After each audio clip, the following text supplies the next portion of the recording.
Queria ouvir a Bia também sobre essa coluna da Mônica Bergamo. Inclusive, você escreveu recentemente, né, Bia, sobre os esforços do governo em torno da regulamentação das Big Techs, tanto no Ministério da Defesa, quanto da Justiça, quanto do Ministério também da Fazenda. O que a gente tem hoje em torno dessa discussão e o que está acontecendo lá? Como que você vê essa mobilização do governo para tentar barrar e tomar cuidado com essas sanções do Moraes?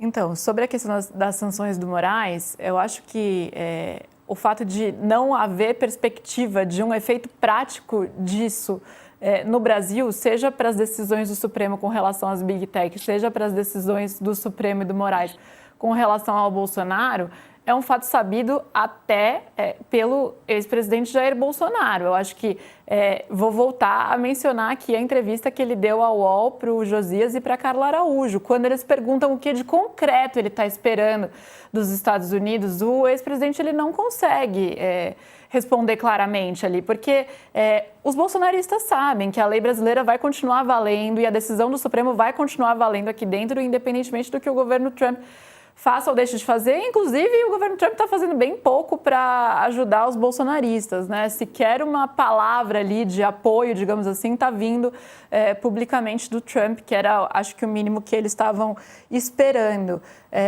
Então, se em termos de efeito concreto a gente não vê nada, em termos de efeito simbólico e para a diplomacia, para a relação entre os países, isso vai ser, é óbvio, um problema, se isso de fato se concretizar. Na quinta-feira da semana passada, eu entrevistei para o meu programa na Rede TV, o É Notícia, o embaixador Celso Amorim, que é o assessor-chefe da assessoria especial do presidente da República, o principal assessor do presidente Lula para as questões internacionais. E eu justamente perguntei para ele com relação a esse fato e ele fala, olha, vai ser um absurdo. É claro que isso vai ter um impacto em tudo nas relações entre os dois países, inclusive na relação comercial.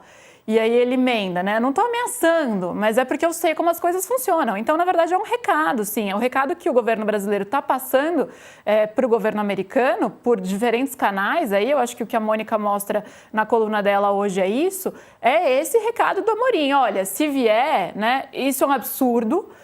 Não tem nenhum cabimento e se vier, isso aqui vai ter um problema, vai gerar um problema para a relação Brasil-Estados Unidos. Mas me chama um pouco a atenção também a questão de o governo tentando evitar esse cenário com os Estados Unidos. Exatamente quais são os canais hoje do governo brasileiro com o governo Trump? Assim, a gente tem os canais diplomáticos mantidos, é óbvio, os dois países continuam a ter um relacionamento. Isso, independentemente de presidentes se darem bem ou se darem mal, isso vai para frente, a gente vê isso acontecer, como aconteceu no governo Biden, tendo Bolsonaro aqui no Brasil, em outras ocasiões, mas é fato que há um distanciamento grande entre os dois países hoje em dia, em razão de uma divergência gigantesca aí de posição política com relação aos presidentes, né? E nessa mesma entrevista eu vou voltar. O Amorim falou que o Trump parecia fazer um reality show quando ele recebia presidentes lá na Casa Branca e que o Lula não gosta disso, que o Lula não quer isso. Ele falou, a gente vai manter o relacionamento, etc. Mas, assim, o que eu vejo hoje é uma relação muito distanciada e fria entre os dois países, com canais diplomáticos, canais técnicos. A gente teve uma visita do ministro da Fazenda, Fernando Haddad, recentemente aos Estados Unidos, encontrou com o secretário do Tesouro. Mas, assim, a ponto disso influenciar uma decisão do Departamento de Estado com relação a um tema que é muito ligado à questão das Big Tech, como está claro, né? É muito mais em relação às Big Tech e ao poder empresarial e econômico delas do que em relação ao Bolsonaro, essa discussão sobre sancionar ou não o Moraes. Eu sou um pouco cética, assim, de acreditar que um movimento do governo Lula... eu acho que se o Trump decidir algo ali com... apoio do Marco Rubio, eu não acho que vai ser o governo Lula e um bom trânsito com os Estados Unidos que vão barrar isso. Mas é claro que o governo tem que se mexer, não pode ficar assistindo isso ser discutido sem falar nada sobre o assunto. E com relação a essa coluna que você mencionou, que eu publiquei no final de semana, sobre a regulamentação das Big Tech aqui no Brasil, Na quinta-feira passada, à noite, no Palácio do Planalto, houve uma reunião entre ministros de diversas áreas, ministro da Justiça, ministro da AGU, ministro da Casa Civil e alguns outros, para sacramentar ali o texto, um segundo projeto de lei de regulamentação das Big Tech. Já tem um pronto, que foi elaborado pelo Ministério da Fazenda, e esse é mais voltado para a questão do aspecto de livre mercado e de concorrência, ou seja, garantir um ambiente de livre mercado e de concorrência sadio nessa esfera das Big Tech, e isso vai incomodar e muito algumas dessas empresas, né?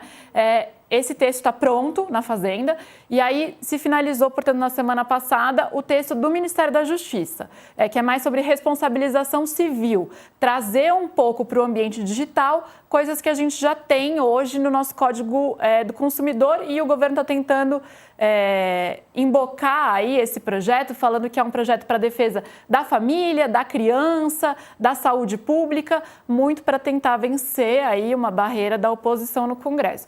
E há uma discussão no governo hoje se vai enviar ou não esses dois projetos juntos. A Casa Civil e o Planalto ali têm defendido que esses dois projetos sejam encaminhados ao mesmo tempo para o Congresso, esse de aspecto mais econômico e o de aspecto aí de direito de responsabilização civil das plataformas, mas é uma divergência no governo. A Fazenda, por exemplo, prefere que o projeto deles, Fazenda, fosse encaminhado separadamente, porque acha que no aspecto de livre mercado e concorrência teria menos resistência, ele é mais técnico, ele consegue mexer com pontos importantes do mercado das Big Tech, das empresas de tecnologia hoje, mas enfrentaria menos oposição política. Então agora é uma decisão de estratégia ali que vai ser desenhada junto com o próprio presidente Lula.